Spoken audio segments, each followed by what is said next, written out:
Muy buenas tardes a toda la comunidad universitaria que sintoniza la entrevista, un espacio de la Secretaría de Comunicaciones de la Universidad de El Salvador en este viernes 14 de mayo de 2021. El tema que tenemos para abordar este día es riesgos ambientales y sanitarios por plaguicidas y fertilizantes en El Salvador. Y bueno, para hablar sobre este tema y que nos comente sobre una investigación, hemos invitado al maestro Michel Wildy, investigador asociado del Centro de Investigación y Desarrollo en Salud, CENSalud, de la Universidad de El Salvador, bioquímico y ecotoxicólogo de la Unidad Ecológica Ambiental UNES, y también es voluntario de EIRENE Suisse. Bienvenido a este espacio, maestro. Buenas tardes, mucho gusto, gracias por invitarme y saludos a la comunidad académica. Bueno, y antes de iniciar con la entrevista, veremos una nota introductoria realizada por la periodista Nancy Orellana. La Universidad de El Salvador es una institución generadora de investigaciones científicas que también aporta al conocimiento de temas relacionados a la salud humana y al medio ambiente. En este contexto apoya investigaciones internas y externas a través del Centro de Investigaciones para el Desarrollo en Salud. Bajo esta lógica, ha cultivado relaciones y proyectos con la Unidad Ecológica Salvadoreña UNES, ONG comprometida con la lucha de la protección y conservación del medio ambiente del país y la región. Recientemente, ambas instituciones realizaron la investigación Riesgos ambientales y sanitarios de los plaguicidas y fertilizantes utilizados en El Salvador, estudio de caso de Industrias Azucarera, en la subcuenca Brazo del Río Paz, ubicado en el departamento de Ahuachapán. Los investigadores de este proyecto son el investigador Michel Wildy, representante de la UNES y la organización EIRENE Suisse, y el investigador Mauricio Handres de CENSalud US. La investigación Riesgos ambientales y sanitarios de los plaguicidas y fertilizantes utilizados en El Salvador fue enfocado a estudiar la industria azucarera. Este estudio reflejó que durante su ciclo, un cultivo de caña de azúcar puede emitir más de 39 sustancias tóxicas debido al uso de pesticidas y plaguicidas. De acuerdo a la investigación, esas sustancias tóxicas activas provocan niveles de riesgo muy alto en la salud de trabajadoras y trabajadores en las plantaciones. Asimismo, esas sustancias tóxicas también afectan a la población que vive en comunidades aledañas a estas plantaciones de caña de azúcar. Los investigadores detectaron que la carga inducida por el uso intensivo de plaguicidas repercute en la salud de los agricultores y supone impactos diferenciados en la niñez y en las mujeres. El efecto tóxico que representa el uso de plaguicidas y pesticidas se divide en dos tipos: toxicidad aguda y toxicidad crónica.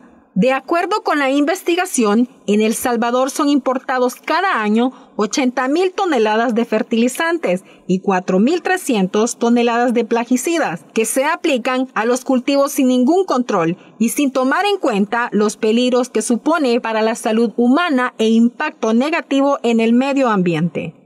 Por lo que concluyen que es importante actualizar el marco normativo para que tome en cuenta estas evidencias científicas que muestran los graves impactos en la salud humana y medio ambiente. Quédate en la siguiente entrevista y conoce la diferencia de toxicidad aguda y toxicidad crónica y cuáles son las consecuencias de cada una.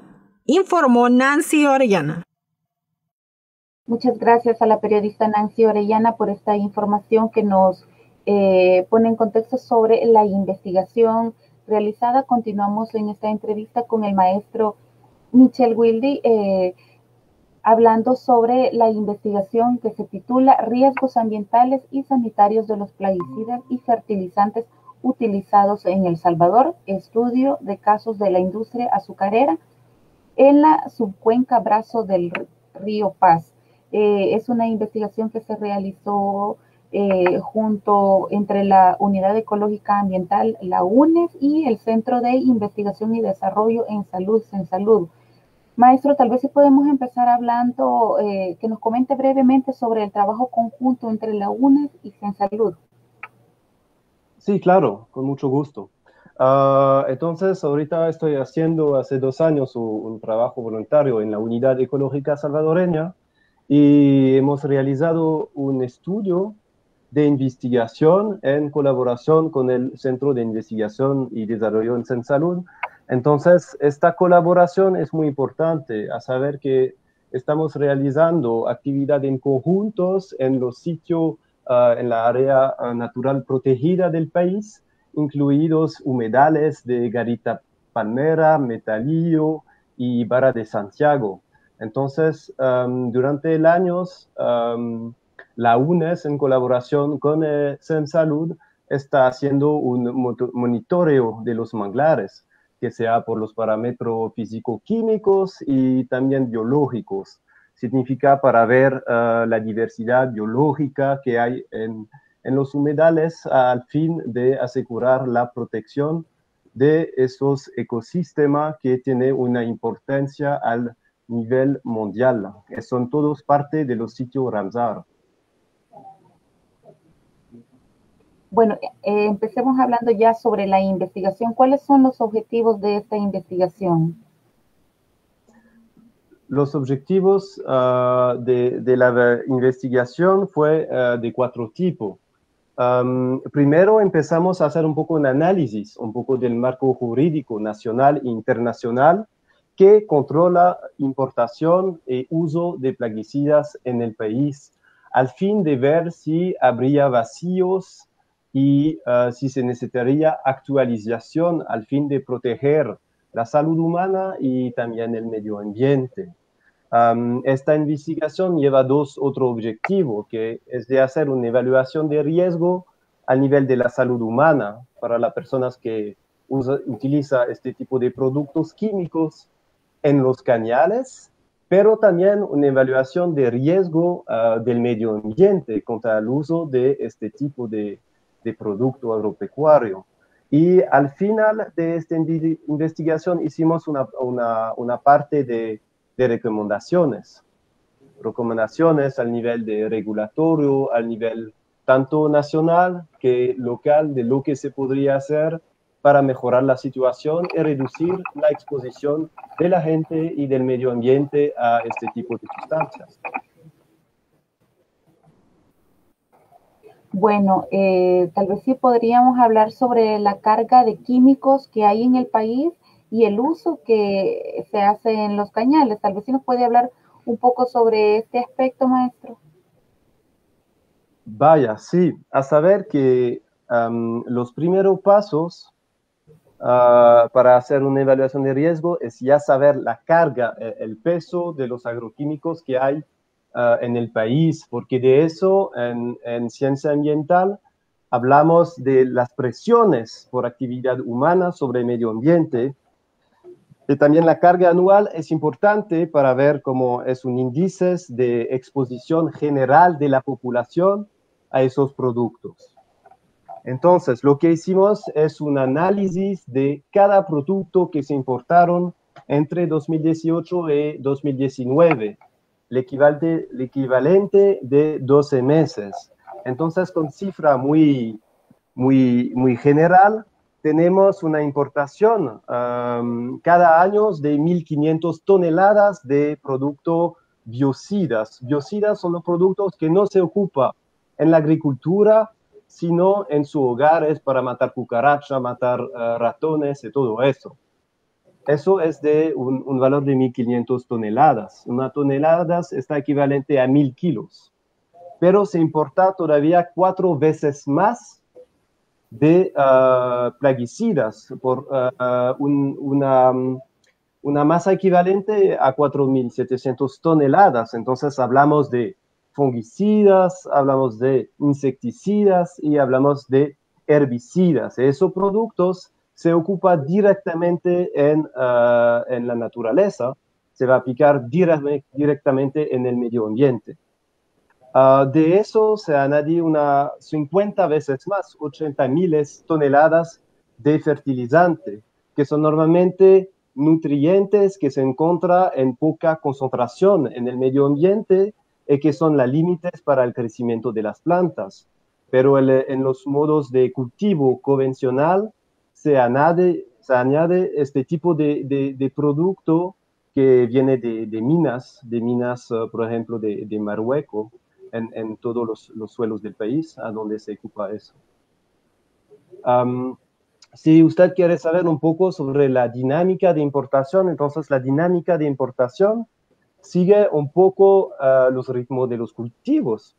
Como usted puede ver, ahora tenemos el inicio de la época de lluvia, entonces es también a esta época donde se aplica más los productos fertilizantes, porque ya la tierra es un poco húmeda, entonces se va ya a incorporar este tipo de productos. Entonces la importación está relacionada al uso, porque no se puede amanecer tanto productos, entonces la dinámica de importación está muy relacionada a la dinámica de uso. Entonces, el medio ambiente está más expuesto a fertilizantes. Si quiere, podemos hablar después un poco de los impactos que puede tener en los meses de abril hasta junio, digamos. Y cuando hablamos de herbicidas, es tipo un mes más tarde, en junio, para matar la melazas, que está como competitiva a los cultivos por el sol, por nutrientes, por eso se ocupa herbicidas. Y después el uso de insecticidas se ocupa más durante los meses de septiembre, de fungicidas, porque es la época a donde hay más humedad. Esta es un poco la dinámica en general. No sé si quieres saber más detalles sobre cada sustancia activa, un poco lo que se utiliza. Bueno, tal vez sí podemos empezar hablando sobre cuáles son los peligros de estas sustancias activas utilizadas en los cañales, de acuerdo a la investigación y lo que ustedes han identificado, maestro. Vaya, bueno, quiero solamente compartir un primero datos para que ustedes se puedan dar cuenta que, bueno, no es solamente la problemática en los cañales. El uso de productos agroquímicos, agrotóxicos, se usa también de manera artesanal a veces, como se dice, en los campos de sorgo, de maíz, de milpa, de frijoles, entre otros. Y al nivel del país, cuando hablamos de los peligros para la salud, hay que mencionar que hay productos que se utilizan más que otros. Y la problemática en general que podemos ver es que hay 122 sustancias activas. Entonces, cuando usted muchas veces se habla del caso de glifosato, pero eso significa que se habla solamente de uno sobre los 122 otros que se ocupa en los campos. Y parte de esos son productos herbicidas que fue utilizado durante la guerra de Vietnam, mezclado con otro producto para la gente naranja, se llamaba durante la época de Vietnam, incluido el 2.4D. Claro, hay glifosato, y el tercero que se ocupa más en el país es el paraquat, que ya está prohibido en otros países por los riesgos que podría ser involucrado en el desarrollo de enfermedad, como la enfermedad de Parkinson, por ejemplo, pero también en los casos de intoxicación. Y cuando hablamos de insecticidas, tenemos todavía uso en este país de productos que son, por ejemplo, prohibidos en Europa o en Estados Unidos, con el tiodicar, que está muy relacionada al desarrollo de cáncer. Entonces, por evidencia científica, se sabe que está involucrado en este tipo de enfermedad. Y el segundo es el clorpirifos, que también está, por ejemplo, prohibido en California por la enfermedad en el desarrollo nervioso de los niños. Y el tercero insecticida que se utiliza más en el país, el imidacloprid, hay fuerte regulación en Europa por el hecho que está involucrado muy probablemente en la desaparición de los polinizadores. Entonces, solamente para un poco abrir un poco más la temática en general, pero si usted podemos hablar un poco de su uso en los cañales. Entonces, en los cañales se puede utilizar potencialmente hasta 39 sustancias activas. ¿Por qué hablo de sustancia activa? Porque no le voy a hablar de producto comercial, porque el producto comercial finalmente es una mezcla de uno o más ingrediente activa a diferentes concentraciones. Pero usted, como regulador, por ejemplo, si quiere hacer regulación sobre productos, hay que hacerlo sobre los ingredientes activos, porque si no, puedo vender solamente una otra concentración o con una otra mezcla y un otro nombre el mismo producto. Entonces usted no va a lograr su objetivo de protección del medio ambiente o de la salud humana. Por eso se habla de los componentes en sí. Cabal, sí, como si ustedes toman un Virogrip, tiene acetaminofén, entonces Virogrip es como el producto comercial, el nombre comercial, y acetaminofén es el ingrediente activo. Por eso es una temática bastante técnica y también que falta un poco de personas que tienen estas capacidades también en mi país. Cuando hablamos del ciclo de producción de la caña, hay diferentes momentos donde hay emisiones de productos químicos o físicos. Y el primero es durante la preparación de la tierra, de los suelos, a donde ya se produce bastante partículas finas que al final se terminan en la atmósfera o después de la lluvia en los ríos. Este es un problema para la actividad de fotosintética, de alga y también por los peces, porque los peces no pueden sobrevivir en un agua donde hay demasiadas partículas finas. Al inicio, cuando se hace la siembra en los cañales, se aplica de manera preventiva ya herbicidas. Se llama herbicidas de preemergencia. Antes que pudo crecer la caña, se pone eso para ya ralentizar el crecimiento de otras plantas que podría ser competitiva a la caña de azúcar. Y se practica también tratamiento preventivo con insecticidas. Y a este mismo momento se pone también los fertilizantes directamente en el suelo. Después de eso viene toda la parte del crecimiento de las plantas. Y entonces se aplica de nuevo tipo de fertilizante foliar, de herbicidas, esta vez de post-emergencia. Entonces, cuando crecí, salió de la tierra las plantitas, hablamos de post-emergencia.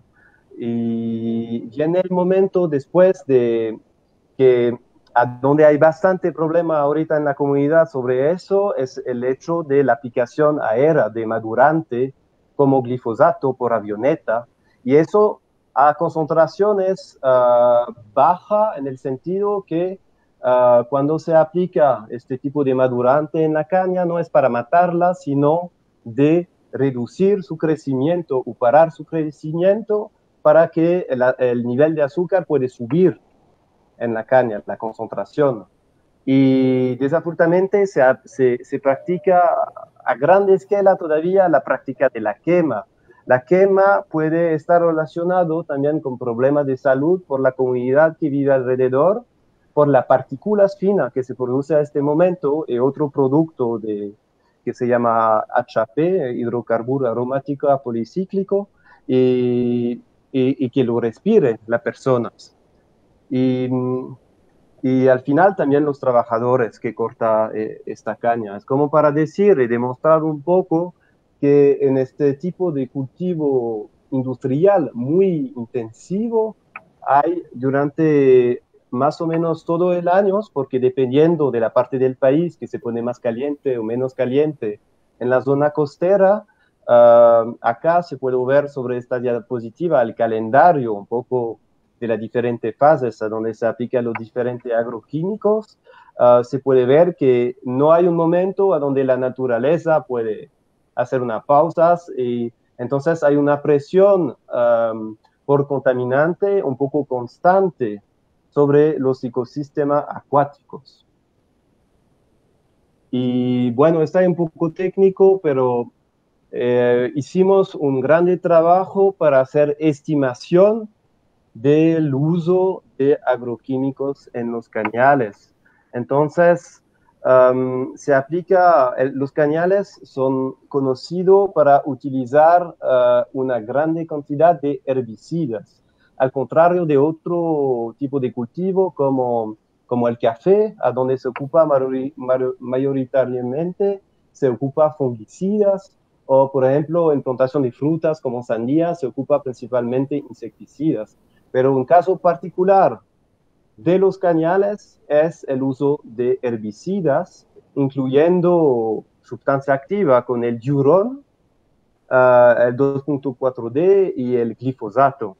Entonces, según los vendedores de esos productos comerciales, se recomienda, por ejemplo, por el primer tipo de herbicidas, de utilizar 2 hasta 3 veces más de dosis de esos herbicidas que en otro cultivo. En este caso es para el milpa. Si hablamos del otro herbicida, el 2.4-D, se utiliza de 1.5 hasta 3 veces más que en otro tipo de cultivo. Por eso hablamos de una producción intensiva, que no es para fortalecer la soberanía alimentaria, sino para un negocio, para la exportación. Así de manera breve. De esta cantidad de sustancia hicimos un análisis de cada sustancia activa para ver cuáles son los peligros para la salud humana y el medio ambiente. Entonces, si usted puede ver estas diapositivas, utilizamos indicadores que se usan en agencia internacional que hace evaluación de riesgo de los químicos. Entonces, antes que una empresa puede hacer el proceso o parte de su proceso de homologación de plaguicidas, hay que hacer una evaluación de riesgo a saber si sus productos tienen peligros que son inaceptables para las personas que le va a utilizar.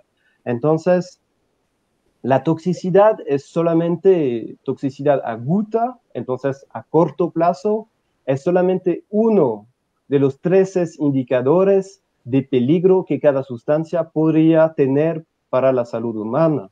Hay que considerar los efectos sobre el sistema nervioso, todos los perturbadores endocrinos, significa la sustancia que cuando alguien le puede utilizar entra en su cuerpo, es muy parecida a una hormona, entonces puede desregular el ciclo hormonal.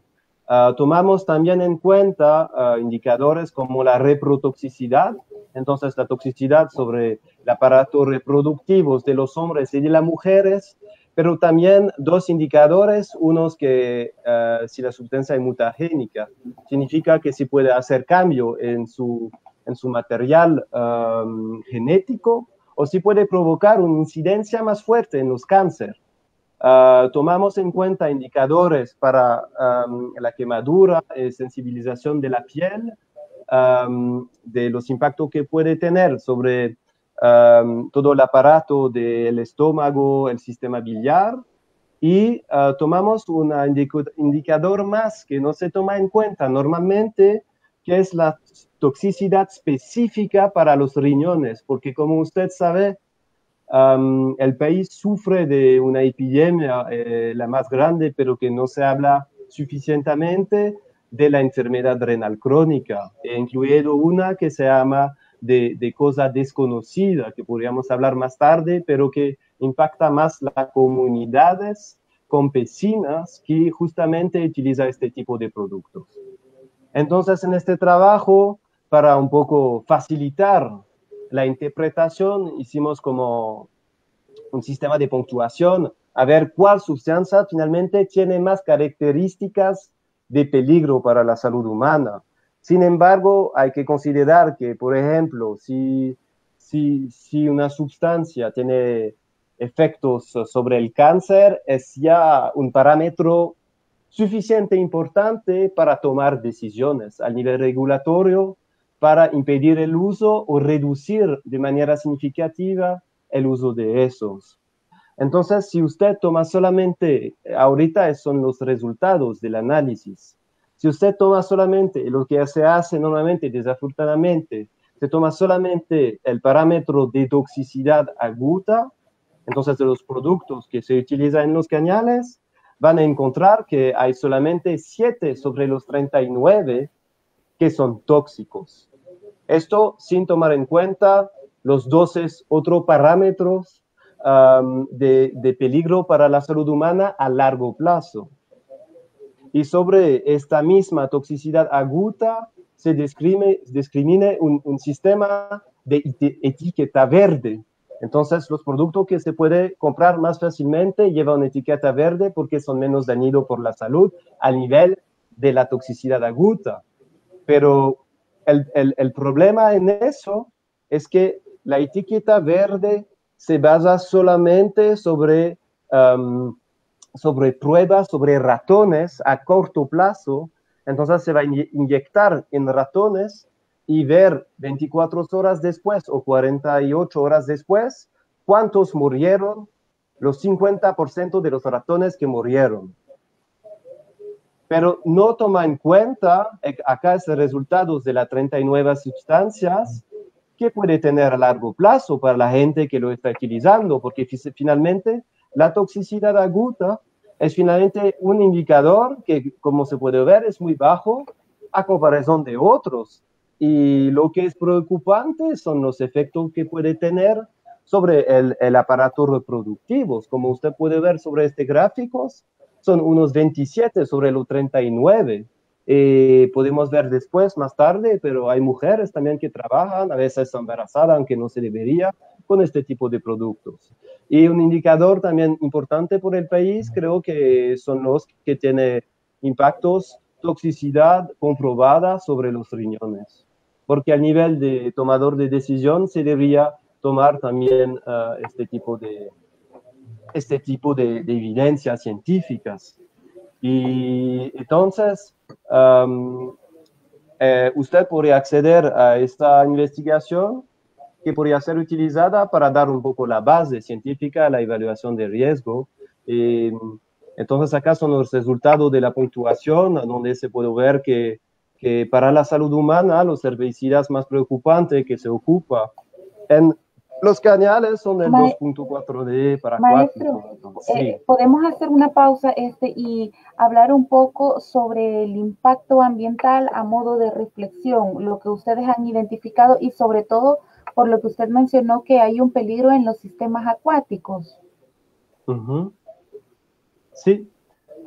Entonces nosotros a nivel de impacto ambiental hay que entender algo.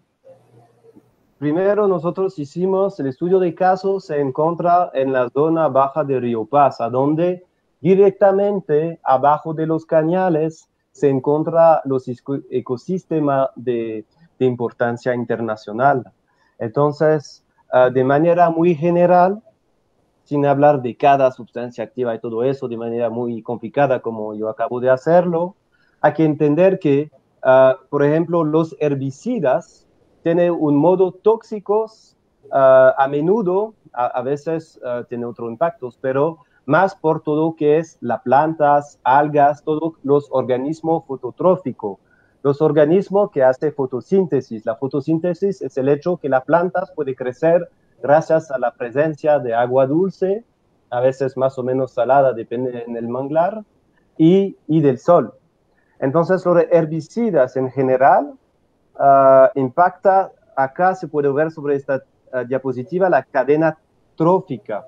Entonces, esto es como cómo funciona el ecosistema. La base del ecosistema es como la vaca. La vaca para crecer necesita de comer zacate. Entonces, el zacate de los organismos estuarios son los macrofitas, son las plantas acuáticas. Entonces, los herbicidas que termina por escorrentía, por ejemplo, de los cañales en los ríos y de los ríos en el manglar, va a tener una influencia sobre la fuente de comida de todos los otros organismos que se encuentra en el ecosistema, que sea los peces, los crustáceos, y hablamos por eso de consumidores primarios, que son los crustáceos, y terciarios, eso como los humanos propios, que comen el pescado o las aves. Estas por los herbicidas. De manera general, los insecticidas puede tener más impacto sobre el reino animales. Esta es un resumido un poco grueso, pero es para tener una imagen un poco así. Porque los modos tóxicos de los insecticidas cibla muy a menudo el sistema nervioso. El sistema nervioso lo tienen los insectos y a veces, lo tienen los insectos, los camarones, los peces y los humanos. Potencialmente puede también impactar en estas otras especies. Quiero volver, maestro, sí, perdón, sí. Me gustaría volver a la parte o referirme a la parte de los daños en la salud. ¿Cuáles son los factores de exposición que afectan a la salud de las personas? Tal vez si podemos hablar un poco sobre esto, puntualizar esos factores de exposición. Vaya, hablamos normalmente, hagamos las diferencias entre la exposición a esos productos químicos de forma profesional, entonces las personas que le usan en su trabajo, entonces hay que saber que el tóxico puede entrar en su cuerpo por la piel, por la ingestión o por la inhalación. Y al nivel del uso profesional o ocupacional, profesional no vamos a decir eso porque a menudo lo que pudo ver en la comunidad que la persona no tiene capacitaciones, por eso no tiene ropa de protección ni nada, pero ellos están expuestos por su uso durante la compra y la selección, porque habría que elegir algo que es menos dañino, por el transporte, almacenamiento, en su casa, por ejemplo, hay personas que se quedan con sus agroquímicos en la sala. Entonces, si la botella no está bien cerrada, entonces ya por inhalación, ya toda la familia está expuesta. Pero en esta investigación nos concentramos en el uso en los cañales durante la aplicación. Y bueno, no le voy a dar todos los detalles, pero a nivel del país hay tanto las mujeres que los hombres que hacen este trabajo. En los cañales le paga, por ejemplo, $6 para aplicar un equivalente de un barril mezclado con 250 litros de esos. Entonces nosotros fuimos a aplicar, hicimos entrevistas, recolectamos también datos cuantificados de otra investigación para hacer finalmente aplicar un modelo de exposición a esos. El resultado es que los que trabajan con estos productos ya tiene una exposición de 100 a 150 veces los límites que da la Organización Mundial de la Salud. Esta es para la parte profesional. La que impacta también a las mujeres, a más que mujeres los hombres. Y a la niñez también. Y a la niñez, sí. Hay todo que se dice la exposición no ocupacional. Entonces, es como la carga de agroquímicos que estamos todos expuestos, menos las personas que comen producto orgánico, por ejemplo. Pero por el agua, por ejemplo, porque, por ejemplo, la comunidad, usted puede ver una foto de esta mamá y su niña que vive a 1 metro del cañal. Ellos tienen su pozo abierto directamente, una fuente de ingreso del tóxico es por el agua que toma o la comida contaminada. La exposición también está por los lugares que frecuenta. Por ejemplo, a las horas hay bastante problema con la fumigación aérea porque no se respecta, por ejemplo, los 300 metros oficialmente. Según el decreto número 18, se debería fumigar a más que 300 metros de las comunidades, producto por avioneta. Pero como pueden ver ustedes sobre esta foto y de muchas comunidades, está directamente a la hora donde fumigan. A veces entre las 6 y las 8 de la mañana, los niños están, por ejemplo, en el camino para la escuela y las personas no tienen ventana para cerrarla. Entonces, por los lugares que frecuenta, están expuestos. La mujer está expuesta de manera diferenciada porque es ella la misma que va, por ejemplo, limpiar la ropa contaminada de los trabajadores, o ella misma que va a entregar la comida durante el trabajo de fumigación. Ella va a entregar la comida, el almuerzo, entonces se va a exponer a este momento también. Y entonces la exposición es diferente y a veces doble. Pero no es solamente la exposición, hay factores fisiológicos que son diferentes también. Porque las mujeres, por ejemplo, se puede tocar otro tipo de cáncer, como el cáncer de la mama, puede tener otro impacto sobre repercusiones sobre su ciclo hormonal, sobre la toxicidad reproductiva, prenatal, la muerte del feto, malformaciones y la toxicidad postnatal. Y la niña se está expuesto también por su fisiología de manera diferente porque tiene una masa corporal más pequeña. Entonces es como si usted va a dar una cerveza a un hombre de 100 libras o a un niño de 20 libras. La toxicidad es más alta del alcohol para el niño. El niño tiene una superficie de piel más grande por su masa. Y el problema de los efectos diferenciados sobre la niñez es que el niño tiene una absorción gastrointestinal más grande, por eso que está creciendo, pero también una tasa de ventilación. Si hay un producto químicos en el aire, el niño se puede que va a respirar estos químicos 20 veces por minuto, si usted como adultos 12 veces solamente. El otro problema es también que está en crecimiento, su sistema nervioso, hormonal, inmunológico está todavía creciendo. Entonces, si puede llegar tóxicos adentro de su cuerpo, va a tener influencia a largo plazo, más que sobre adultos. Y bueno, sí, de manera muy rápida, ¿por qué la exposición de los niños es diferente?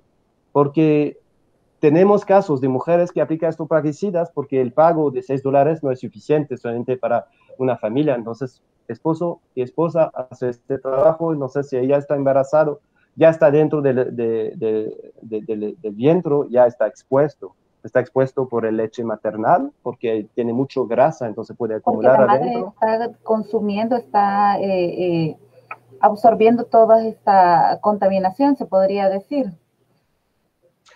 Sí, está expuesto por su trabajo en el hogar, por ejemplo, limpieza de polvo, pero el polvo que viene del suelo que está contaminado por la última cosecha, por ejemplo, pero también por el hecho que ella debe trabajar, que también está expuesto de manera ocupacional. Ajá. Sí, bueno, maestro, me gustaría referirme a otro punto, ¿Sí? sobre el marco normativo nacional y qué tan compatible es, pero no sé si podría poner su imagen para que las personas que nos sintonizan lo vean a usted también. Vaya, así. Un momentito. Y un momentito, ajá, y que nos hable sobre los marcos normativos nacionales y qué tan compatible es con el marco internacional, los vacíos que ustedes han visto de acuerdo a la investigación que han realizado. Vaya. Entonces, El Salvador firmó y ratificó 4 acuerdos internacionales. Entonces, hay el convenio de Basilea sobre el movimiento transfronterizo de la sustancia peligrosa, el protocolo de Montreal, que es para la protección de la capa de ozono, que incluye también algunos plaguicidas, el convenio de Rotterdam, que es como el convenio que regula la importación de producto peligroso de país que se dice en desarrollo a país que está ya desarrollada, y el convenio de Estocolmo, que es todo que regula los contaminantes orgánicos persistentes. Lo firmó y ratificó El Salvador. Eso se puede ver en sus diferentes leyes, que sea sobre el control de plaguicidas, de sanidad vegetal, y en la ley del medio ambiente, de manera rápida. Voy a pasar así. Esta ley se aplica después en 2 decretos, el 18 y el 151. No le voy a dar todos los detalles, pero la última propuesta para actualizar el marco legislativo era en 2013. No sé si usted se recuerda del decreto 473, que era para regular más sustancias. Era la época de la presidencia de Funes. Entonces, él, aunque la Asamblea Legislativa aceptó este decreto para actualizar el marco legislativo, él lo regresó con preguntas a la Asamblea Legislativa, que se debe basar sobre una evaluación de riesgos científica, sobre evidencia científica, y que se debe crear un comité técnico. Entonces, desde 17 años en El Salvador no tomaron ninguna evidencia científica para actualizar su marco regulatorio. Significa que por eso usted está utilizando todavía productos que ya están prohibidos en otros países y que ponen en peligro tanto el medio ambiente y la salud humana. Y al nivel cuantitativo, usted tiene un marco regulatorio solamente para unos 57 sustancias. Hay 12 donde hay sustancias con medidas especiales que no se puede poner directamente en los ríos y así. Pero eso usted debe comparar a un marco regulatorio como en la Unión Europea. Allá tomaron una decisión sobre 1.300 sustancias. Entonces se puede ver la diferencia y la falta de tanto cualitativa y cuantitativa del marco regulatorio.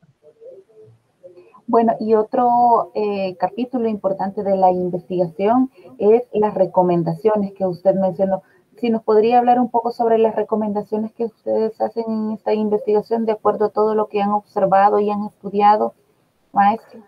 Sí, bueno, hay mucho, ¿no? Podríamos hablar de eso durante una hora, no es el objetivo ahora, pero hay una parte que es más sobre la regulación. Entonces, la regulación para que ya se respecta el cuadro regulatorio que ya hay en el país, más enfocado en el uso por avioneta, por ejemplo, a donde no, por ejemplo, hay una obligación para que se pone un rótulo 72 horas antes en la comunidad para que pueda tomar sus medidas antes que hay riesgo por avioneta o para el respecto de los 300 metros, por ejemplo. Esta es una parte, pero a nivel regulatorio hay también una propuesta para actualizar a la ley del medio ambiente para que haya un monitoreo de los recursos hídricos en el país al fin de evaluar la contaminación en el país y también hacer como un monitoreo de la contaminación, porque así no se puede utilizar producto y cerrar los ojos y decir que todo va bien. Si se aprueba el uso de este tipo de productos, que sea, por ejemplo, fertilizante también, se debe comprobar que no está dañando la salud humana, que no está dañando el medio ambiente. Esta es una parte. Hay otra parte de las medidas que se podría tomar a nivel local y para las comunidades. Una de estas es la formación de la División Medio Ambiente de la Policía Nacional Civil para un poco controlar lo que está pasando en el territorio al nivel del uso de esos, de una parte, por la parte de contaminación, y la otra parte, los controles de vigencia que debería hacer el Ministerio de Trabajo. Porque ahora lo que pasa es que hay gente que por las necesidades, hay dueños de canales que le van a pagar estos 6 pesos sin equipo de protección, sin hacer un chequeo médico. Entonces hay personas que tienen problemas de riñones, personas embarazadas que están utilizando este tipo de productos y que no reciben ninguna capacitación. Entonces expone su vida para ganar un poquito de dinero que le puede permitir a sobrevivir un día más, pero a largo plazo, que al nivel del costo para la salud pública es demasiado más grande que los $6 que van a ganar. Eso que no paga, esto lo que lo paga es el Estado al final indirectamente, o la muerte de la gente, porque muy desgraciadamente en la comunidad a donde trabajamos, ya hubo este año 7 fallecidos por enfermedad renal crónica de fuentes desconocidas. Entonces, no hay después también la estructura para cuidar a esta gente. Bueno, maestro, estamos por finalizar la entrevista. El tiempo es bastante corto, pero también me gustaría escuchar el mensaje final a la comunidad universitaria y demás población que nos sintoniza, demás ciudadanía que nos sintoniza y que definitivamente son temas de suma importancia para el país y para la población en general. ¿Su mensaje final, maestro? Vaya, para mí la comunidad académica, tanto a nivel político, pero ahorita hablamos de la contaminación en el país, tiene un espacio, es un actor clave de eso, porque ellos deben ser la base científica para dar recomendaciones al nivel regulatorio, pero también recomendaciones al nivel de práctica. Entonces, voy a aprovechar para hacer un poco de publicidad, pero vamos a dar un proceso de formación la primera semana de julio en la temática de monitoreo de agua superficial y contaminación, para hablar un poco de la toxicología ambiental, que es una de las claves académicas que debemos tener en el país. Y para eso hay un proyecto de maestría en toxicología ambiental, y eso es una de las claves que el país necesita ahorita. Eso se puede ver completamente a través de este análisis que hicimos y esta grande investigación, la falta de capacidades para asegurar la protección de la salud humana y del medio ambiente. Bueno, llegamos al final de esta entrevista. La entrevista es un espacio de la Secretaría de Comunicaciones de la Universidad de El Salvador que da a conocer la opinión de expertos sobre temas de país, investigaciones que se realizan tanto desde la Universidad de El Salvador, pero también aquellas investigaciones que se realizan en conjunto con otras organizaciones de la sociedad civil. Le recordamos que esta entrevista puede verla nuevamente en las cuentas oficiales de Facebook de la Universidad de El Salvador y de Radio YSU. Maestro Michel Wildy, investigador asociado del Centro de Investigación y Desarrollo en Salud, CENSalud, y bioquímico, ecotoxicólogo de la UNES. Muchas gracias por acompañarnos esta tarde y por hablarnos de tan importante tema para la salud y para el medio ambiente. Muchas gracias por ofrecerme este espacio. Hasta aquí con la entrevista de este día. Le invitamos a sintonizarnos nuevamente el día lunes con otro importante tema a través de las cuentas oficiales de la Universidad de El Salvador. Muy buenas tardes.